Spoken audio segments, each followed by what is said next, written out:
holding their policy retreat in the nation's capital. Republican senators have meetings on Capitol Hill.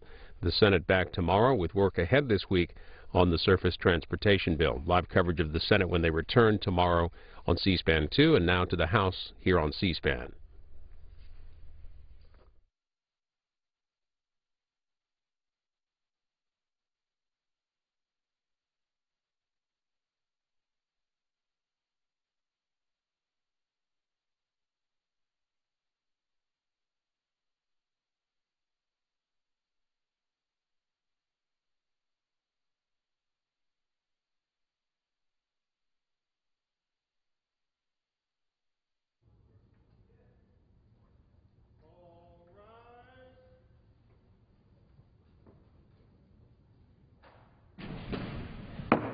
The House will be in order.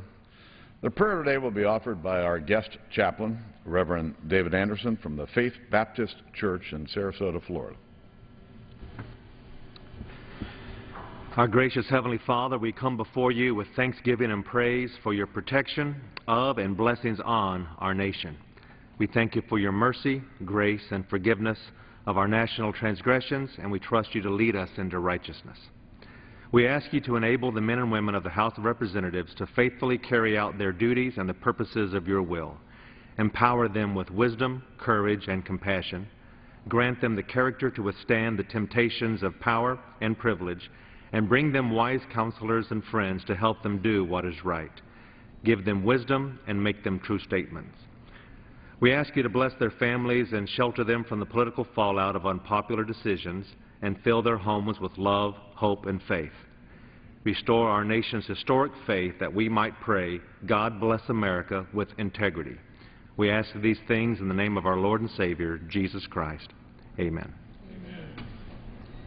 The Chair has examined the journal of the last day's proceedings and announces to the House his approval thereof. Pursuant to Clause 1 of Rule 1, the journal stands approved. The Pledge of Allegiance today will be led by the gentleman from New York, Mr. Higgins. I pledge allegiance to the flag of the United States of America and to the republic for which it stands, one nation, under God, indivisible, with liberty and justice for all. Please be seated. Without objection, the gentleman from Florida, Mr. Buchanan, is recognized for 1 minute.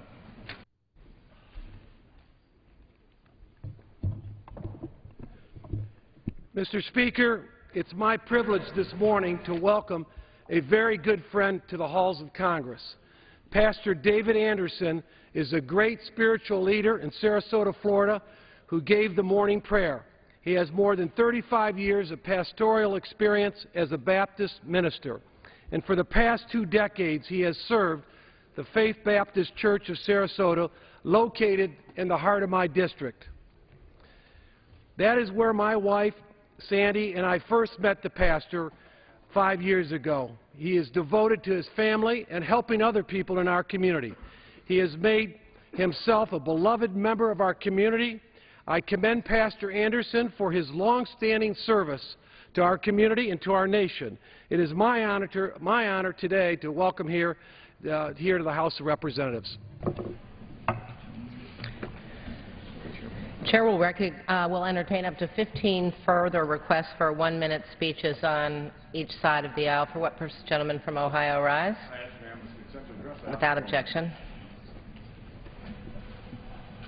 My colleagues, in recent days, Americans of every faith and political persuasion have mobilized in objection to a rule put forward by the Obama administration that constitutes an unambiguous attack on religious freedom in our country.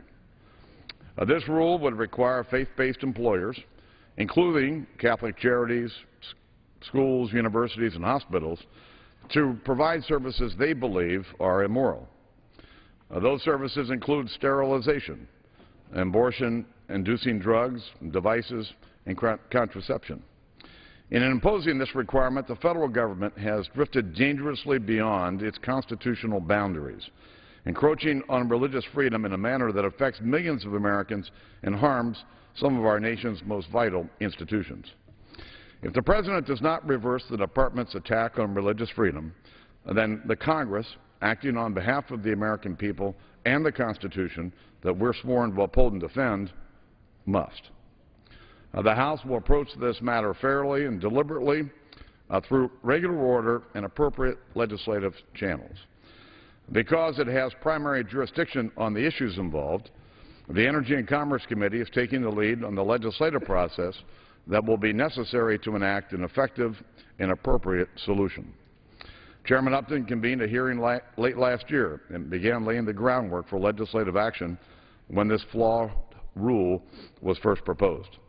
And I welcome his efforts to consider all possible options as his committee proceeds with its efforts. This attack by the federal government on religious freedom in our country must not stand and will not stand. I yield back. Gentleman yields back. For what purpose does the gentleman from New York rise? Without objection. Mr. Speaker, the Great Lakes are our largest source of fresh water in the world, and they also support vital shipping and recreation jobs. Fishery alone accounts for $7 billion in annual economic activity. But the Great Lakes face a very real threat from the Asian carp, which are progressing from the Mississippi River to the Illinois River and nearing Lake Michigan. If this invasive species enters the lakes, it could decimate Great Lakes fishing and recreation. Last month, the Great Lakes Commission released a report recommending the construction of a barrier to separate the Mississippi River from Lake Michigan in order to protect the lakes from the Asian carp. I join my colleagues from the Great Lakes Task Force in sending a letter to the Army Corps of Engineers asking them to consider this report as a study into the best ways to keep the Asian carp out of the Great Lakes Basin. Mr. Speaker, the Asian carp have not yet entered the lakes, but there is a very real threat for concerns of scientists that the conditions of Lake Erie are perfect to support this species of fish. It is essential to our economy and our environment that we all work together to protect and restore this underappreciated asset. I yield back the balance of my time. Time has expired. For what purpose does the gentleman from Virginia rise? Without objection. Madam Speaker, I rise in strong objection to the President's decision requiring employers to provide insurance coverage for services which clearly violate their religious convictions. Many American employers are deeply offended and strenuously object to being forced by the administration to pay for contraceptives, sterilization, and abortion-inducing drugs for their employees. This is an egregious violation of the First Amendment, which protects religious freedom. Preventing government intrusion into the faith and religious conviction of Americans is precisely why our founders embedded religious freedom into the First Amendment. This is not a slight to the Constitution. It is an assault. The White House has said that adequate exemptions have been made, but this is simply not so. So I stand with my colleagues on both sides of the aisle and in both houses of Congress defending the right of conscience, our Constitution, and the right of all Americans to exercise their religious beliefs freely without intrusion from the federal government. I call on the administration to reverse its decision today. I yield back. Gentleman's time has expired. For what purpose does the gentleman from California rise? Without objection. Madam Speaker, it's been 400 days since the Republicans took control of the House of Representatives, and we still have no bills designed to create jobs in America. Now the Republican political games are bringing us to a brink of yet of another crisis.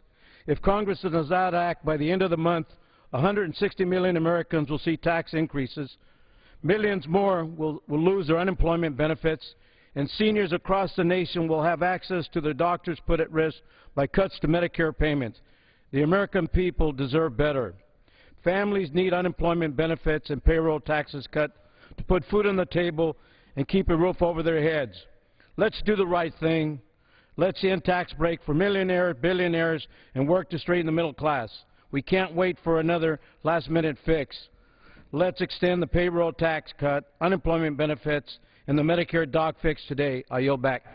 Gentleman yields back. For what purpose does the gentlewoman from New York rise? Without objection.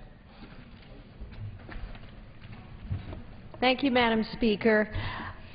This past week I had the privilege of visiting, the pleasure to visit Fryer Machine Systems in Paterson, New York in our beautiful Hudson Valley, District 19. 30 years in the Hudson Valley making the big machines that make components for manufacturers around the world. Local employer, loads of potential, being held back by nearly every aspect of federal policy, trade, environment, education, financial services, and health care, all burdening this great local business. But the number one problem that Mr. Fryer would like us to fix here in the federal government is the federal deficit. So as we approach our work this year, I will bear this vividly in mind. We must have sympathy, respect, and a sense of awe for our hard-working, hard-pressed taxpayers and job creators. They are the true engine, not the federal government. They are the true engine of growth and the ultimate purchaser and securer of our liberties. And I yield back. Thank you, Madam Speaker. Gentlewoman yields back. For what purposes, gentlewoman from Maine rise? Ask for 1 minute. Without objection. Thank you. Thank you, Madam Speaker. Madam Speaker, last month I submitted comments to the Consumer Product Finance Protection Bureau about the rising problem of student loan debt. I've heard from many people in my state, students, former students, parents, who are struggling to pay back student loans. We're asking our students to take on more debt than ever, and in this weak economy, it's hard for many to make monthly rising payments. There has to be a better way. Private student loans are part of the problem. They are one of the riskiest ways to pay for college, often with uncapped variable interest rates that hit those who are least able to afford them the hardest.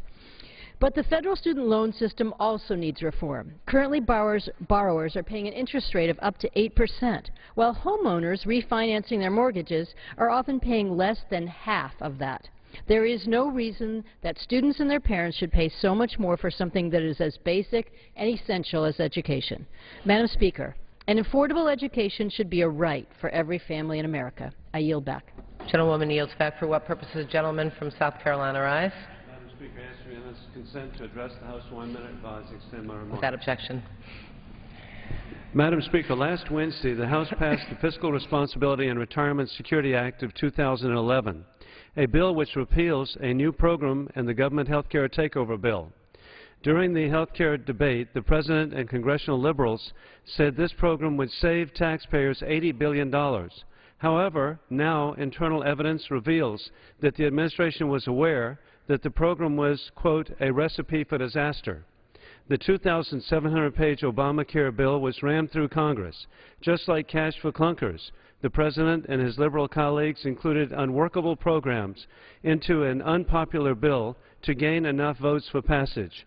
The class program is yet another example of how this administration supports programs that are political gimmicks, as identified by Bill Walker as being a free ticket but no show. In conclusion, God bless our troops, and we'll never forget September 11th and the global war on terrorism. Gentleman's time has expired. For what purpose is gentlewoman from Illinois rise? Without objection. Unless Congress acts, emergency unemployment benefits will run out on February 23rd for 3 million Americans. We simply can't let that happen. Congress has never before allowed benefits to expire when unemployment is higher than 7.2%. And with more than 3 applicants for every job opening, we must not turn our backs on Americans who want to work, are trying to work, but simply can't find a job. We shouldn't demean them either by asking them to jump through hurdles to get unemployment insurance benefits that they've already paid for, like drug testing or going back to high school after decades in the workforce.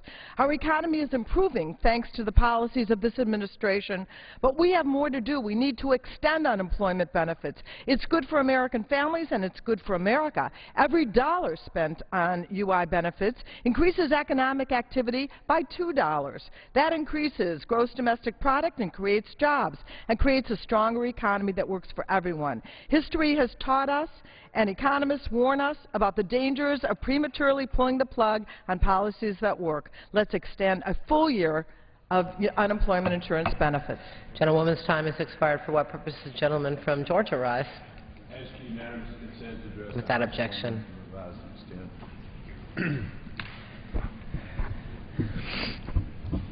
Madam Speaker, I rise today to urge my colleagues to support a bill that I recently introduced. It's H.R. 3883, the Budget or Bust Act. My legislation would force the House and the Senate to pass a budget, or else their salaries would be held hostage until they do. It has been 1,015 days since the Senate last passed a budget. That's 1,015 days that Congress has shirked one of its most basic responsibilities, and they shouldn't get paid for their irresponsibility. Next week, we'll see the President roll out his budget for 2013, which is not part of his constitutional job description. The Budget or Bust Act would restore the power of the purse to its rightful owner, which the Founding Fathers specifically gave to Congress, not to the President. Congress should be deciding how to spend taxpayer dollars, and the President should simply be implementing the budget and policy that Congress puts forward. I urge my colleagues to support my Budget or Bust Act so that Washington is finally forced to pass a budget and live within its means like the rest of America does. I yield back. Gentleman's time has expired. For what purpose does the gentlewoman from California rise? Without objection. Thank you, Madam Speaker. The deadline, again, to pass an extension of unemployment benefits is fast approaching. And last week the numbers came out, and our economy is on the mend, but we do still have a long way to go. And unemployment benefits put money into the economy and serve as a lifeline for the millions of Americans who, through no fault of their own, have lost their job and cannot find work.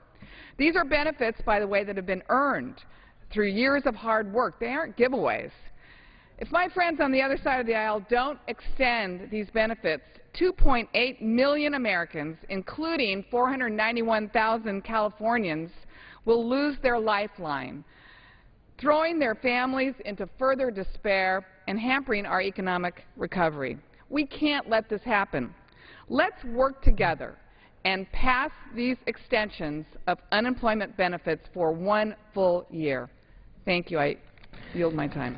The gentlewoman's time has expired. What purpose does the gentlewoman from North Carolina rise? I ask unanimous consent to address the House for 1 minute, Madam Without Speaker. objection. Thank you, Madam Speaker. The facts don't lie. President Obama's policies have failed the American people and are making the economy worse. Since the President took office, unemployment has been above 8% for 36 months. Gas prices have doubled. The number of Americans having to rely on food stamps has climbed to an all-time high, while the number of new business startups has dropped to a 17-year low. Our national debt has reached $15 trillion, greater than our entire economy, and just last week, the CBO projected that 2012 will bring us our $4 trillion deficit in a row. Because the President cannot run on his record, he has regrettably turned to the politics of envy and division. House Republicans have a plan for America's job creators to help turn this economy around. It's time for the President and Senate Democrats to stop blocking our jobs bill and help us put Americans back to work. I yield back. And a woman yields back. For what purpose does the gentleman from Connecticut rise? Without objection. Madam Speaker, this piece of paper will never be the same. No matter how much you try, you can't remove the marks that are left behind. The paper may not have ripped, but once the damage is done, the scars remain. I saw this idea on the website of a new organization formed in Ridgefield, Connecticut, Students Against Internet Discrimination, or SED. SED formed in response to anonymous bullies at Ridgefield High School who were using Twitter to attack other kids from behind a wall of anonymity. Cyberbullying, kids using the internet to intimidate, defame, or attack other kids, is a growing problem. Sophie Needleman, a senior at Ridgefield High, decided to create an outlet online for legions of supportive, helpful, and decent students to speak out and speak up. With a few friends, she started a Facebook group for Ridgefield students to counter the actions of the bullies. Within 48 hours, it had 1,000 concerned students and adults who wanted to show that bullying has no place in our schools. I commend the students behind the Students Against Internet Discrimination and the entire community of support behind this growing movement. For every bully out there, there are hundreds of adults and other students who will support this effort and offer help. Seek out, join a group like SED, and stop the practice of cyberbullying. Thank you, Madam Speaker. I yield back. The gentleman's time has expired. For what purpose does the gentleman from Arizona rise? Without objection. Madam Speaker, a couple of weeks ago, the President was in Florida and announced new tourism initiatives with a particular focus on increasing visits to U.S. natural treasures. Unfortunately, once again, his rhetoric doesn't match his actions. For example, the National Park Service is currently considering new regulations to be implemented by the FAA that would further restrict air tours above Grand Canyon National Park and attempt to reduce aviation noise. If implemented, these regulations would devastate the Grand Canyon air tourism industry that is responsible for $104.3 million in economic activity.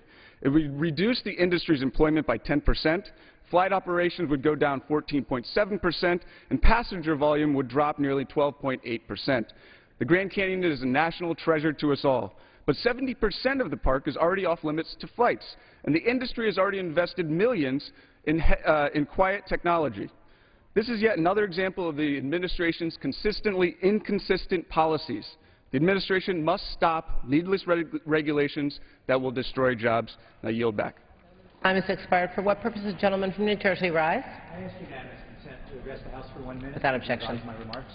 Objection. Madam Speaker, let's put this in the category of actions have consequences. Last year, the City of Trenton was forced to lay off nearly 1/3 of its uniformed law officers. My state's capital now has the same number of police officers on the rolls as it did in 1932. The city had hoped to reduce the number of layoffs through a grant from the Community-Oriented Policing Services, the COPS program. That grant would have allowed Trenton to hire back 18 officers. Unfortunately, because Congress failed to fund properly the COPS program, Trenton got no money to rehire laid-off officers. In the last year, almost 150 people have been shot within the city of Trenton, compared with only 60 the year before. Street robberies, aggravated assaults, and burglaries are up alarmingly. Trentonians tell me these trends are continuing. Clearly, we need more money to rehire police. We need it now before more Americans lose their lives and suffer injury and property loss. Time has expired. For what purpose does the gentleman from Pennsylvania rise? Without objection. Madam Speaker, the first Monday in February every year is supposed to be the day the President releases his budget. But this year, the budget was delayed a week. Last year, the budget was delayed a week also. The release date for the budget has been the same for decades, yet this administration seems to be incapable of completing their work on time. Back when I was a high school teacher, turning in your work a week or two late meant you failed.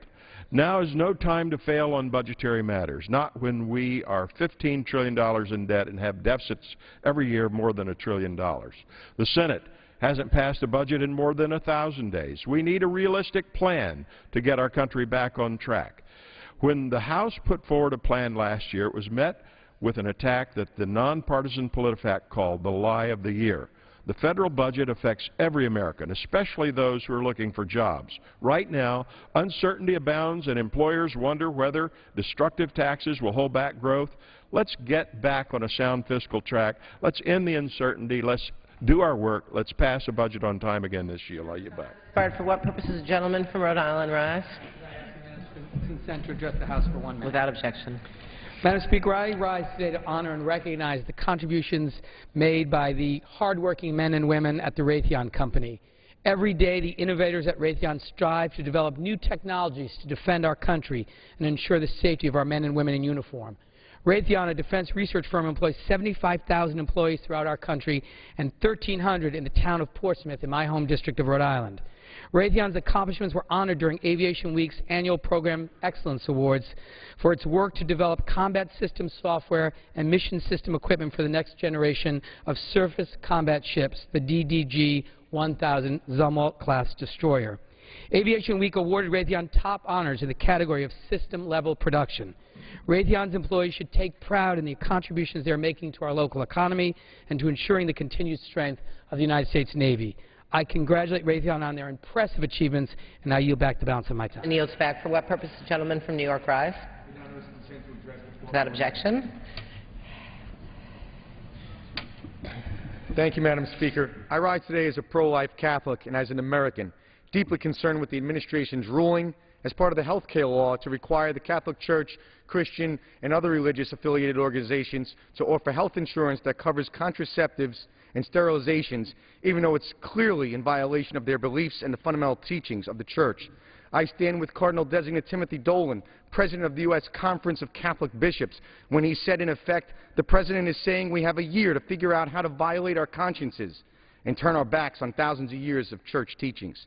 Religious liberty has been sewn into the fabric of our exceptional nation. The ability to exercise our religious beliefs free of government interference was part of the very reason our founders came to America and is the very first right mentioned in the Bill of Rights. The current administration's efforts to challenge the conscience and reproductive rights of the Catholic Church or any other religion will not and should not be tolerated, and I urge the President to reconsider this rule and restore the Church's religious freedom. With that, I yield back. The gentleman yields back. For what purpose the gentlewoman from California rise?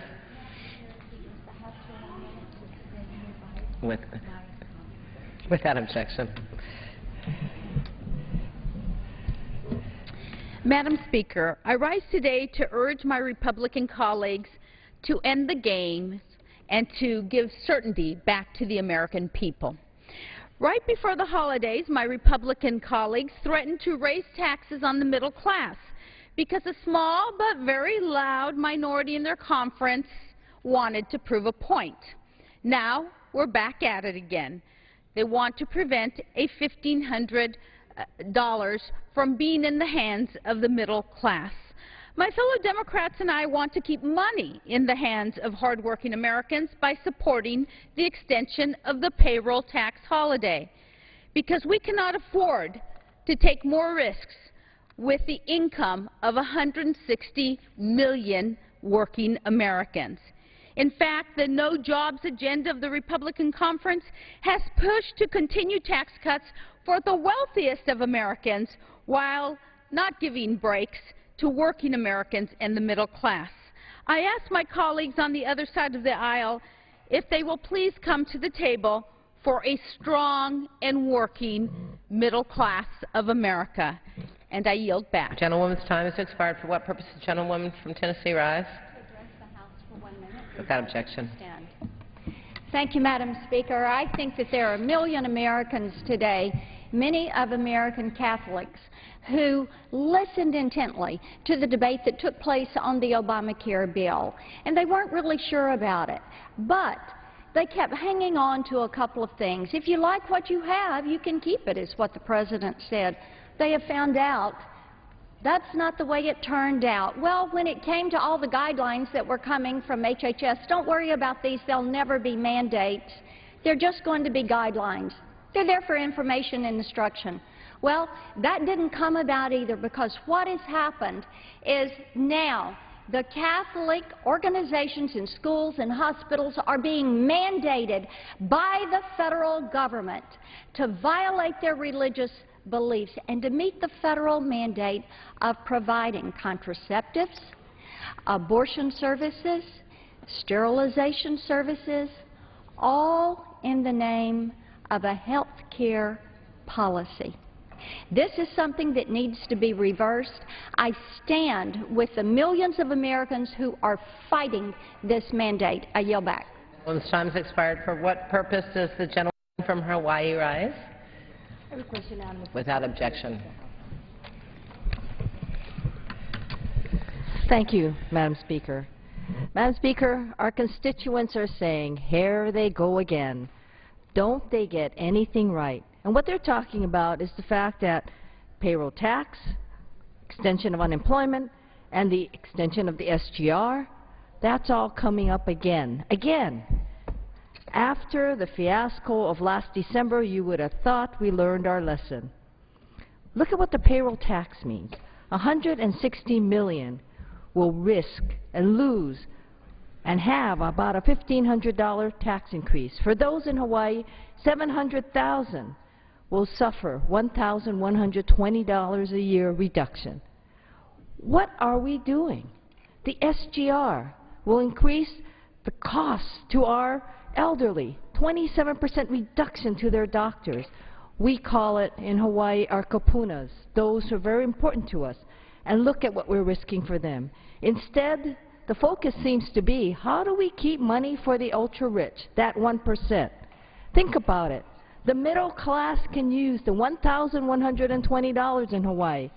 Let's do it right. Thank you, Madam Speaker. Gentlewoman's time has expired. For what purpose does the gentleman from New York rise? I ask unanimous consent to address the House in 1 minute. Without objection. Well, I think I have some good news. Most Americans believe that when the Congress does not do what it wants to happen, that they can wait until Election Day, and then they remind us that we let them down. Certainly, I remember when this unemployment compensation and the holiday for taxpayers, as well as the payment of our doctors, was coming on a couple of years ago, and it was almost Christmas time.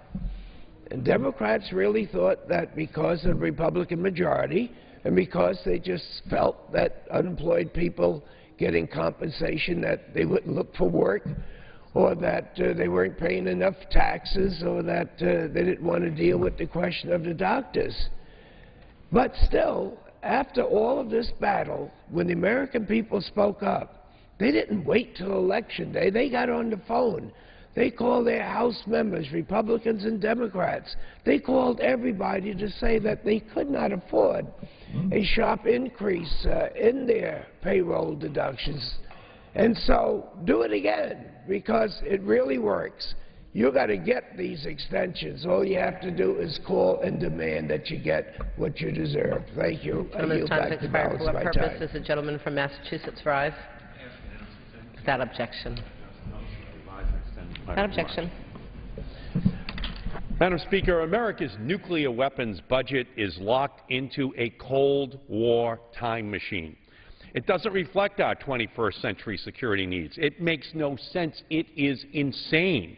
It's insane to spend $10 billion building new plants to make uranium and plutonium for new nuclear bombs when we're cutting our nuclear arsenal and the plants we have now work just fine. It's insane that we're going to spend $84 billion for up to 14 new nuclear submarines when just one submarine with 96 nuclear bombs on board can blow up every major city in Iran, China, and North Korea. It's an insane strategy, but it's America's current plan. And that's why we need a sane approach to our nuclear weapons budget. Today, I am introducing the SANE Act, the Smarter Approach to Nuclear Expenditures Act, with 34 of my colleagues. The SANE Act cuts $100 billion in spending over the next 10 years on outdated, wasteful nuclear weapons programs over the next 10 years. Let's cut new nuclear weapons, not the poor, the sick, the children, and the elderly of our country. Support and co-sponsor the SANE Act. The gentleman's time has expired. For what purpose does the gentlewoman from New York rise? Without objection. Thank you, Madam Speaker. Madam Speaker, today we find ourselves in the unfortunate familiar position of running out the clock on the American people. The Republican majority seems to have no problem moving heaven and earth to preserve tax cuts for the wealthiest Americans. However, they seem to allow taxes to rise for the working poor and middle class. The majority's orthodoxy that tax cuts solve every problem seem not to extend to those who need it the most. This tax hypocrisy has not gone unnoticed by the American people. Madam Speaker, the 112th Congress has not passed one job-creating bill in the face of this stubbornly high unemployment. And instead of addressing the job crisis, they are continuing their assault on the unemployed by threatening to cut off aid to those who would rather have a job in the first place. I urge the majority to put aside election year politics and pass a long-term payroll tax extension and extend unemployment benefits, especially in light of their failure to address the need for more job opportunity. And I yield back the balance of my time. Gentlewoman's time has expired. For what purpose does the gentleman from Arizona rise? Without objection. Thank you. Thank you very much, Madam Chair. the clock is ticking, and Republicans are playing games, and people are hurting. Republicans care more. Their singular goal is to defeat Obama in November rather than help people that are hurting and help the middle class. This latest chapter on the extension of unemployment benefit adds to an already sordid and sad story. Last December, Republicans threatened to lay off over 1 million Americans by refusing to extend unemployment benefits. House Republicans are now pushing a plan that would reduce unemployment benefits for 3 million Americans who lost their jobs through no fault of their own. This is a plan is wrong. It's wrong for the middle class. It's wrong for people that are trying to find jobs. It is time that the Republican majority brought a real jobs plan to this floor that will create real jobs and put the American people to work. When they're working, our economy is fine. When they're working, our small businesses are fine. Rather than acknowledge these facts and these realities, Republicans in Congress seem intent on blaming the unemployed for unemployment. Gentleman's time has expired. For what purpose? The gentleman from California rise. Without objection. Madam Speaker, just a couple of weeks ago, this administration announced a position that amounts to an assault on religious liberty in this country. Their narrow definition of what constitutes religious action, religious belief, and whether or not the federal government can cause you to take actions against your own conscience is a serious matter that ought not to be determined by the Friday release of a decision made by the Secretary of Health and Human Services. This is an issue that goes beyond the Catholic Church and Catholic institution. It goes to the essence of the First Amendment protections contained in the Constitution with respect to religious freedom. We'd better understand exactly how important this issue is, and we had better understand how it has to be addressed directly and cannot be compromised by saying, we're not going to take away your religious liberty for a year. That is not a compromise. That is a form of political extortion. For what purpose, the gentleman from Florida rise? Without objection. Madam Speaker, even as we stand here today, the centrifuges continue to spin in Iran and their illicit nuclear weapons program forges ahead. Yet they are more isolated today than they have ever been. I commend President Obama for his executive order freezing the assets of the Central Bank of Iran and making it impossible to do business both with Iran and with the United States. I thank our Asian allies for reducing purchases of crude oil and slashing trade with Iran, and I commend our European allies as well for banning the import of Iranian crude. The Iranian economy is in shambles as a result of these international efforts. Its currency is plummeting. Inflation is skyrocketing. I urge my colleagues, our friends across the way in the Senate, to pass tighter sanctions still, to tighten the economic noose on the Ayatollahs, and to force them to give up their illicit nuclear ambitions. And we must stand with the Iranian people, even as their human rights are crushed by the Revolutionary Guard. In their quest for democracy, we stand with them. Our efforts are paying off, Madam Speaker. We cannot let up. I yield back. Gentleman's time has expired. All time for 1 minute has expired. For what purpose is the gentleman from Georgia rise?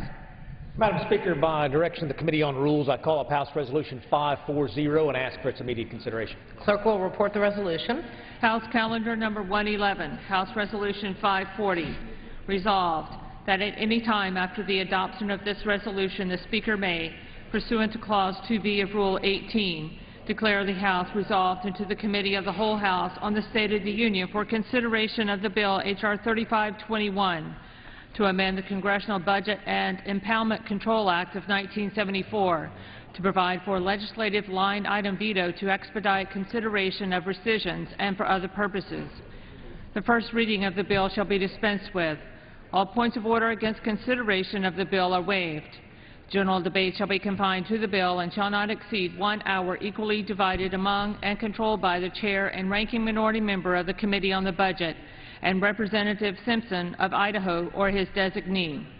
After general debate, the bill shall be considered for amendment under the 5-minute rule. In lieu of the amendments recommended by the Committees on the Budget and Rules now printed in the bill, it shall be in order to consider as an original bill for the purpose of amendment under the 5-minute rule, an amendment in the nature of a substitute consisting of the text of the Rules Committee print 112-12. That amendment in the nature of a substitute shall be considered as read. All points of order against that amendment in the nature of a substitute are waived. No amendment to that amendment in the nature of a substitute shall be in order except those printed in the report of the Committee on Rules accompanying this resolution.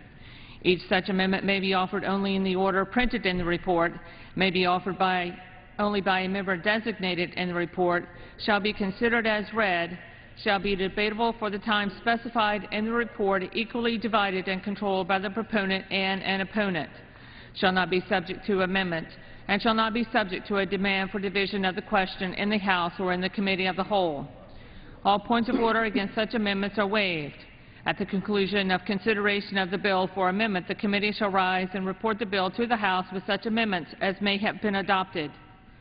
Any member may demand a separate vote in the House on any amendment adopted in the Committee of the Whole to the bill or to the amendment in the nature of a substitute made in order as original text.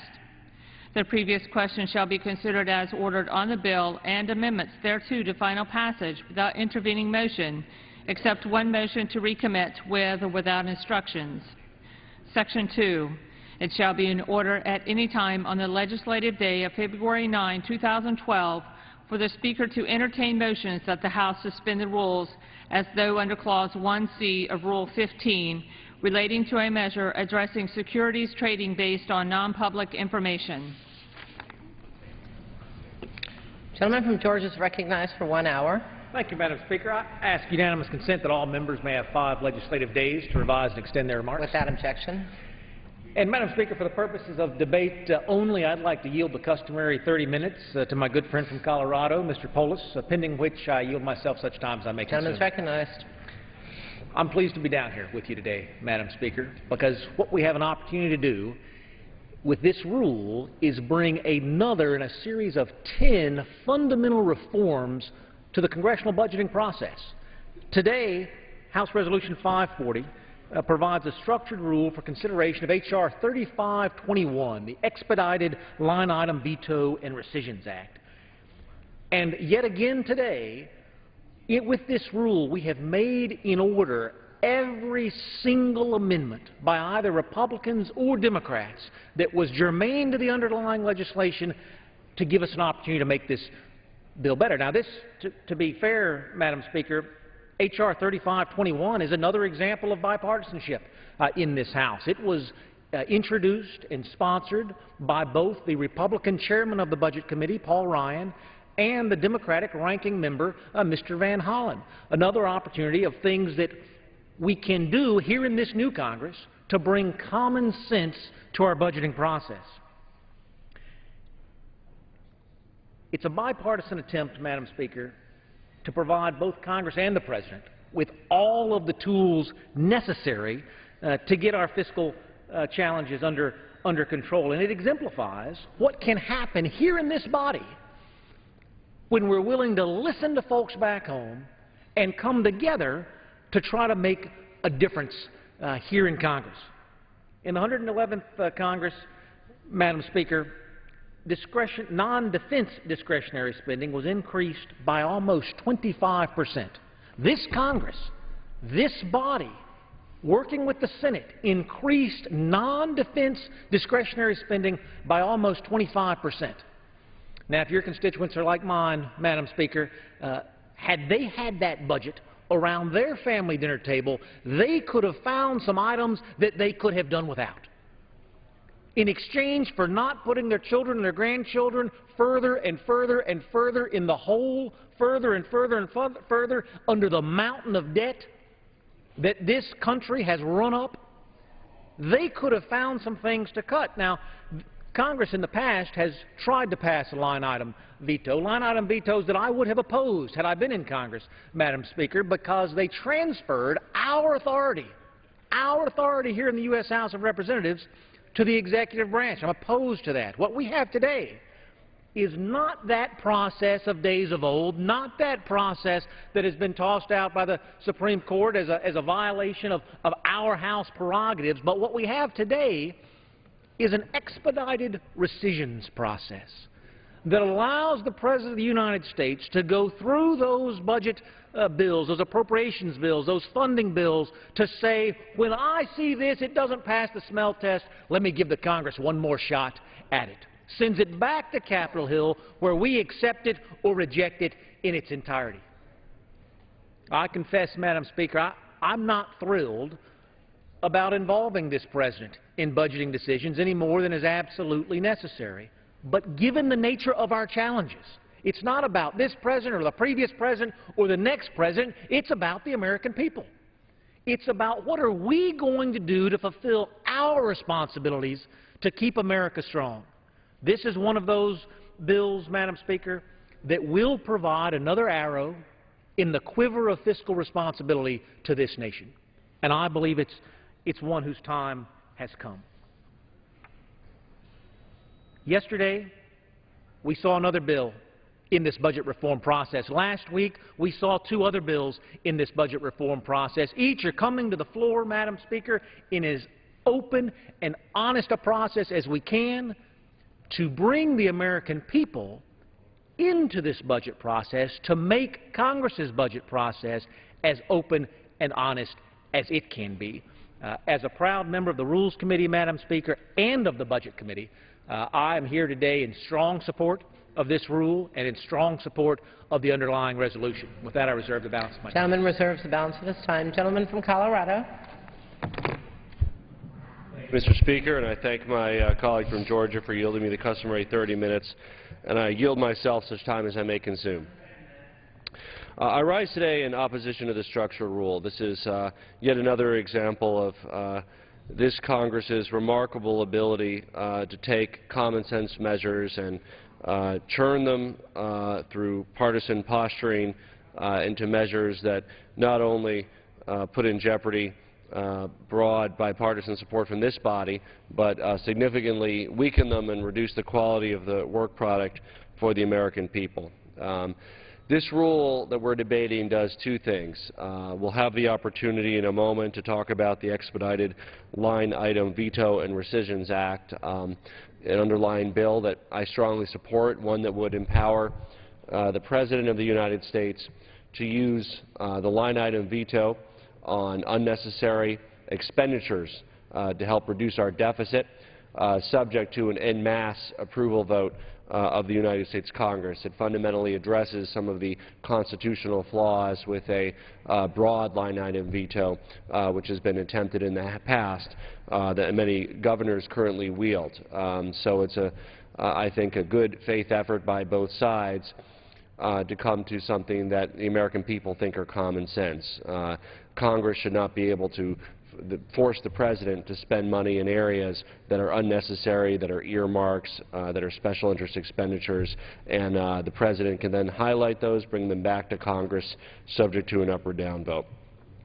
The bigger problem with this rule is the other component of this rule, which not only prevents members from offering amendments that would strengthen the Stock Act, a very significant piece of reform legislation offered by Mr. Waltz and my Rules Committee colleague and ranking member Louise Slaughter, and which I proudly co-sponsor.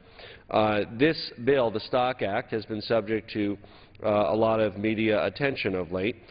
It would ban insider trading in Congress. Again, a common sense approach and something that I think has broad, if not universal, support on both sides of the aisle. But a little bit of history of how we got here and why this particular rule, many on our side, and I myself see it as an attempt to water down many of the critical provisions of the Stock Act and make it less meaningful in responding to the public outrage about perceived behaviors that can occur both among the members and the staff on this body as well as in the executive side of government. This bill has been introduced, the Stock Act, by Representative Slaughter for 6 years now. I've been a co-sponsor since last year, and it has rapidly picked up co-sponsors in the last year, including close to 100 co-sponsors from the other side of the aisle. It's a strong bipartisan piece of legislation with strong support. First, this bill, the Stock Act, was blocked by the Majority Leader. Now it's being rewritten behind closed doors and without the input of Mr. Waltz or Ms. Slaughter. We don't know what this so-called Stock Act will contain. We have reason to believe it will water down a number of provisions of the Stock Act. It's my understanding that at least the version of the Stock Act released last night removed the requirement that political intelligence firms register as lobbyists. Now, what are political intelligence firms? They are firms that are hired by those who have do financial transactions and effectively bet on stocks going up or down, hedge funds, etc., would hire these political information firms to try to figure out, using their connections, what members of Congress and, just as importantly, committee staff and staff members are thinking and timing with regarding to hearings and the introductions of bills. Now, in an open system, obviously discussion among people is certainly fine, but the issue is whether they have to register as lobbyists. Lobbyists have a registration process that critically includes who their clients are, to provide visibility and transparency into who their clients are.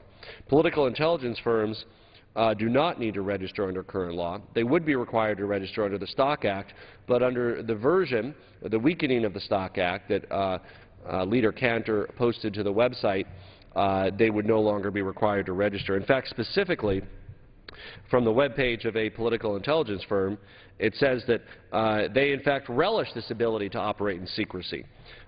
Quoting from their website, it says, quote, providing the service for clients who do not want their interest in an issue publicly known, end quote. So, again, there is this, I think, common sense loophole that the American people are outraged over, that allows people to avoid registering as lobbyists who are in the business of developing relationships with members and their staffs for the purposes of seeking inside information for financial gain.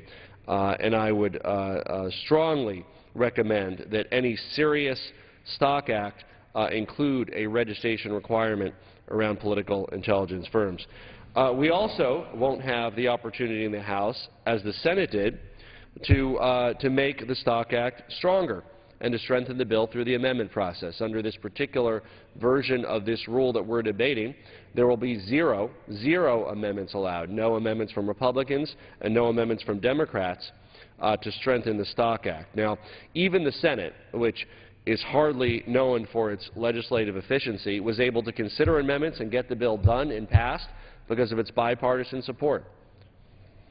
We should do so in the House under an open process or, you know, even a controlled process, 10, 15, 20 amendments. I know members across both sides of the aisle have ideas about how to reduce the perceived inequities and conflicts of interest that exist both among members and appointees and on the executive side of government. We owe nothing less to the American people. So I am terribly disappointed that this rule will not allow for any strengthening of the Stock Act, and quite to the contrary, actually deals at a severe weakening blow by removing political intelligence. Furthermore, we don't know at this point what exactly will be in this Stock Act that potentially could be under consideration tomorrow. Contrary to the promise that the Republican majority made to the American people about having time to read bills, it's my understanding that an initial version was posted last night. It's my understanding that a subsequent version of weakening the Stock Act was posted just an hour ago, which I don't think any of us have had the opportunity to read. We fear that this could be changed again, and yet under this rule, this Congress could be called on to act on this tomorrow, to vote on this tomorrow, with no opportunity to strengthen the bill, no opportunity to prevent the watering down of the bill by the majority leader of this body, which is occurring behind closed doors as we speak. Now again, while I cannot support the rule for those reasons, I want to also discuss one of the underlying bills that this rule will bring to the House, which is the Expedited Line Item Veto and Rescissions Act.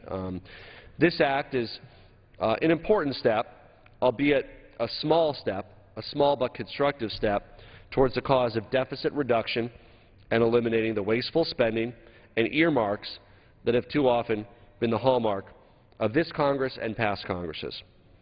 Now, members on both sides of the aisle have disagreements about this bill. When you have a bill that impacts legislative prerogative, that's likely to be the case. I know some are concerned about constitutionality generally of line item veto bills. I believe that this bill was carefully crafted to take into account those valid constitutional arguments about the separation of powers and the prerogative of the legislative branch. This legislation strikes the correct balance between the framers' intent to place the power of the purse in the hands of Congress, which retains under this bill the ability to approve or disapprove of any presidential line item veto, with the need to cut out wasteful spending from piggybacks that piggybacks on larger must-pass legislation, which, whether it's an omnibus or an appropriations bill, we know that this body has been unable to produce cleaner, leaner spending bills. And I think it can be a constructive step to enlist the help of the President of the United States in removing unnecessary and indefensible pork from spending bills. I would also add that this bill is a welcome change for many of the other so-called budget reform bills that have been brought forward by the House Budget Committee. The House Budget Committee has brought forward bills to pretend that inflation doesn't exist. They brought forward bills to have funny scoring, trick scoring, dynamic scoring, rather than the usual objective process of the Congressional Budget Office. But you can't pretend the deficit away. You can't pretend the deficit away by assuming there's no inflation. You can't pretend the deficit away by putting in wacky numbers that are whatever you feel like based on your biases. So this bill is really the first budget bill that is a constructive step towards actually controlling spending, something that I've often heard members of both parties pay lip service to, but this body has done relatively little to address that noble goal of balancing our budget. However, there's a lot more to do. I've always maintained, as have many on my side of the aisle, that rather than talking about balancing the budget, rather than talking about what we want to do, and rather than trying to change the rules, let's balance the budget. The Super Committee had an opportunity to do that with a balanced approach. The President of the United States has called for a balanced approach to balance the budget. The President of the United States has convened the Simpson-Bowles Commission to outline specific plans around ending our budget deficit and returning our nation to fiscal responsibility. That bill from the Simpson-Bowles Commission, there was no bills that have been taken up by this body that would fundamentally address the very real budget problems that we face. And to be clear, we cannot simply pass this Expedited Line Item Veto and Rescissions Act and say problem solved, game over, let's go home.